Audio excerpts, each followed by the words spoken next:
So as we get set to enter into week 4, let's take a look at the state of the quarterback position for 2024 fantasy football. It's the Fantasy Sports Boss. Hit that subscribe button.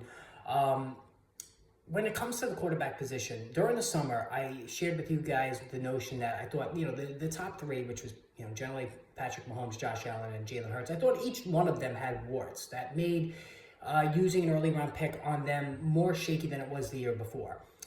Josh Allen being that Stephon Diggs and Gabe Davis departed in free agency. We didn't know if there was, going to be how heavy the the offense would be slanting toward the run, as it did once they made the OC change last year. Patrick Mahomes, the passing game really struggled last year. Was that going to continue this year? And then you had Jalen Hurts, which was a tush push going to be successful. We know Jason Kelsey. The offense as a whole looked bad last year. How many touchdowns would Saquon Barkley steal from Hurts around the goal line? So these are all valid questions. So far this season, two of those three are struggling. So Patrick Mahomes really, has not been that great so far this season.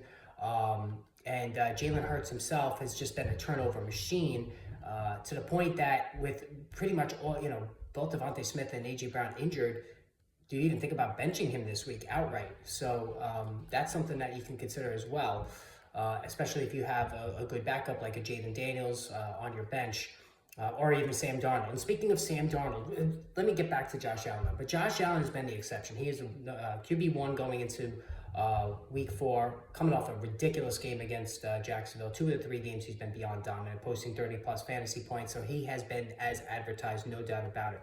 Now, let's look at the rest of the top 12. Number 2 right now is Sam Darnold. So, he's been the story of the season from the quarterback position. He looks great, 8 touchdowns, 2 interceptions. He looks completely comfortable. And it just goes to show you when you get good coaching, and Darnold did not get good coaching when he landed with the Jets, and then he became a little bit of a journeyman. He's found a home in Minnesota. And this sets up an interesting question at the end of the season. Does Sam Darnold re-up with Minnesota? Do they bring him back, especially if this continues and maybe they win a playoff game? I know they got the kid from Michigan. Do they trade him? This is an interesting dynamic that's unfolding. Now, QB3 right now is Jaden Daniels. Breathtaking performance, 2 of the 3 games so far, especially Monday night. It was just insane how we carved up that Cincinnati defense. He's the real deal, folks. He is the QB3 right now. He's running all over the place. His accuracy is insane. I liked him better than Caleb Williams as a rookie fantasy quarterback, and he's been as advertised, no doubt about it. Lamar Jackson, QB4, so he's running a lot more than I anticipated. He's already got 254 yards on the ground, 3 passing touchdowns. He only has 1 rushing touchdown. That's the thing. With Lamar Jackson is he's not running around the goal line. He doesn't have to because of Derrick Henry. So that is a factor going forward and will remain so. But Lamar Jackson is running quite a bit, more than quite a bit, and he's been really good. QB5, Baker Mayfield, really that first game kind of boosted him. 6 touchdowns, 2 picks. He's throwing for a lot of yardage, but so far he's validating last season. QB6, the guy I told you all the draft, Kyler Murray. He's been phenomenal, 161 yards on the ground, 5 touchdowns, 1 pick. This offense is loaded. I really like the way Kyler Murray is playing right now. QB7 is Derek Carr. Going back to last year, he has been a top 5, top 7 quarterback like he is right now. He's throwing really, really well. This new offense seems to jive with him. He's been terrific. But again, he's really just for the super flex crowd. QB8, Dak Prescott, a lot of garbage time points last week, but they still count. He gets the Giants this week. That should help. QB9 is Joe Burrow. A little past where he was drafted as QB7. And I told you Burrow and Kyler Murray were the 2 guys I told you to target. If you were, I thought the value was really good with both of them. And so far, both of those guys have come through. Brock Purdy, QB10, despite all the injuries, Christian McCaffrey and Deebo Samuel and George Kittle, he just boosted up Juwan Jennings instead. So Brock Purdy at QB10 has been better than I anticipated. Jalen Hurts is QB11, lots of turnovers, 3 touchdowns, 4 interceptions. He's got 2 lost fumbles. It's just unacceptable. There was some grumblings last year about his turnovers. He's got to fix that, right? He's got 143 rushing yards, which is good.